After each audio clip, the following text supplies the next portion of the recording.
My subject is the crucial issue of this crisis, and I proceed as follows. The set of transatlantic nations and beyond is now gripped by the most immediate and most menacing crisis in modern history. There are three physical qualities of economic issues to be considered. First, we must end the current commitment to an accelerating monetarist hyperinflation. Second, we must end an already deep and still deepening collapse of physical economy. And third, we must end the presently immediate threat of the outbreak of a general thermonuclear war. That would be a war which, if it occurs, is already an early and immediate threat to destroy civilization worldwide. Such a war, during such a brief required lapse of time of approximately an hour and a half of thermonuclear warfare, would send the leading powers of the world to an obliteration of civilization. These three categories of present threats to mankind are to be traced to the effects of a presently continuing and presently accelerating hyperinflationary policies of the nations of the United States and of Western and Central European regions. These present trends in North America and Europe have created a presently hopelessly accelerating hyperinflationary system. And this leads to a consideration of three conditions. There are first, therefore, three conditions which must be adopted immediately.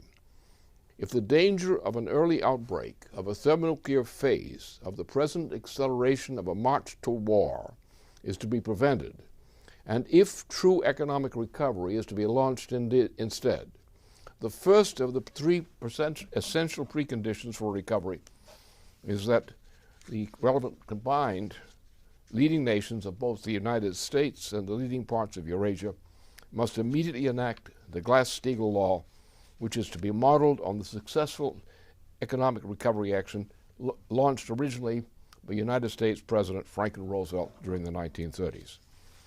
The enacting of that Glass-Steagall Law will suffice to halt the hyperinflation which is now leading the principal nations of North Transatlantic region of nations. This will prevent them from leading into a hyperinflationary collapse and an increasing probable certainty of thermonuclear warfare. Second, a recovery of the economy of the relevant nations depends upon the actual creation of a set of systems based on the principle of national credit among respective nations. This means that the future investments must be those rightly deemed physically worthy of the credit which is uttered under the authority provided by the credit systems of the respective sovereign nations. The presently accelerating rate of transatlantic-centered hyperinflation must be terminated with the appropriate full force of appropriate measures of physical reforms.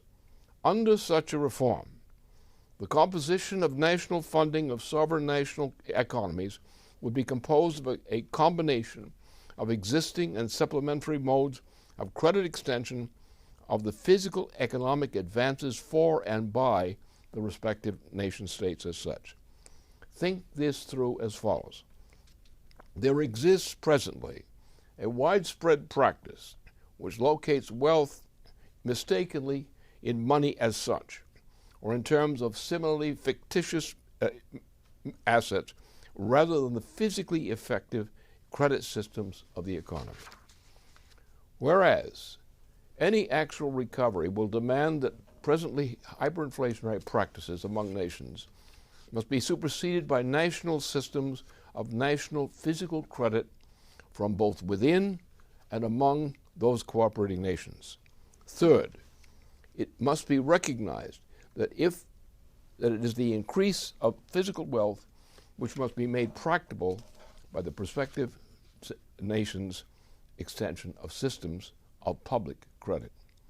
This must be a system of credit which is duly warranted as an investment in the creation of future physically productive rather than merely nominalist forms of monetarist wealth, per capita and per square kilometer. The future wealth of nations and of the enterprises must warrant the extension of national credit within and among cooperating nations. That economic policy shall serve for both the public and private investment in the creation of that which will exist only through the means of the productive future of the nation and mankind in general. Now, as to the essential facts for mankind on this question. The essential fact which must be added to economic reforms among nations is mankind can no longer isolate itself to life on earth alone. Furthermore, the known history of the evolutionary process of all manifest imaginations, viable ones, of living species, has thus always depended upon the relative increase of the flux density of the existing categories of surviving living species. The fact is that mankind is the only living species known to us as depending for its power to exist through the willful development of progressively higher evolutionary states of existence of leading creatures. The relative fact is that for mankind the successful future of any living species depends absolutely on perpetual and accelerating increases in the energy flux density per capita, as this is expressed by the progress of the human species to higher levels of energy flux density. Mankind is the only known species whose existence is defined by the controlled use of fire. Mankind's prospect of a continued existence depends hereafter on progressing beyond the limits of mere sense perception to increasing power to command mankind's growing, willful role within regions beyond Earth and Mars, to other planets in the solar system and beyond. Any contrary policy would promise to lead our human species implicitly through the hazards of asteroids and comets toward the prospective human species extinction. Now, there are certain economic trends to be considered.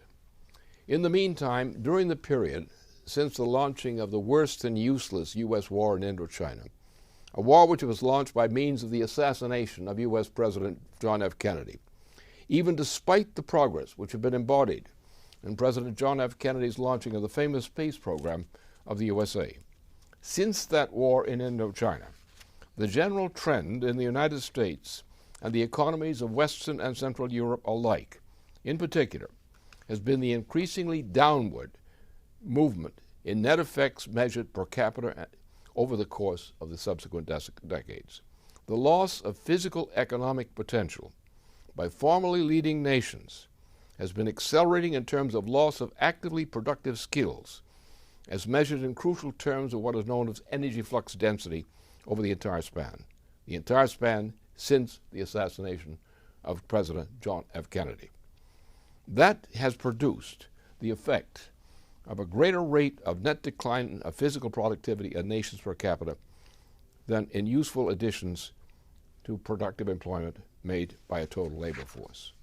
In addition to those considerations just stated, mankind's existence is now imperiled by the threats from the rolls of both asteroids and comets within the region between the orbits of Mars and Venus. We must create the needed means of programmed defense.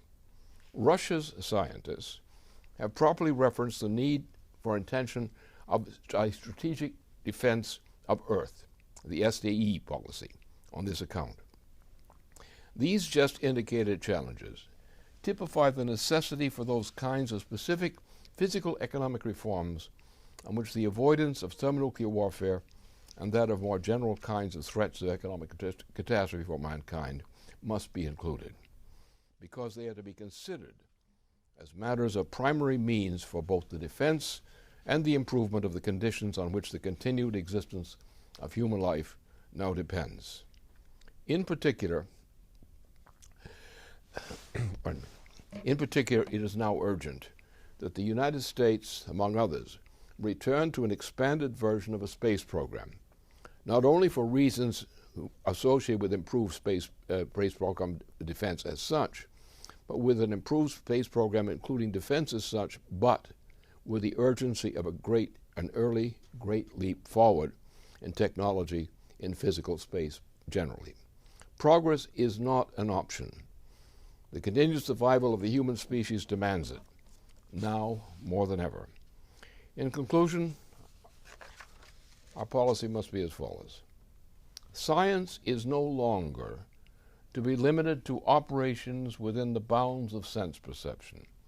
We must enter that higher domain of physical principles, which exist only beyond the reach of mere sense perception, and thus into the true domain of the human mind, into the domain of the discovery of true principles as such, those which reign beyond the reach of mere sense perception.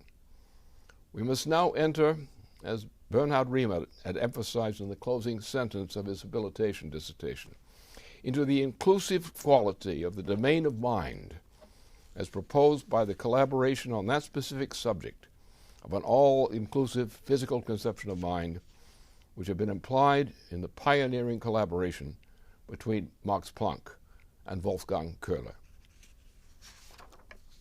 Thank you.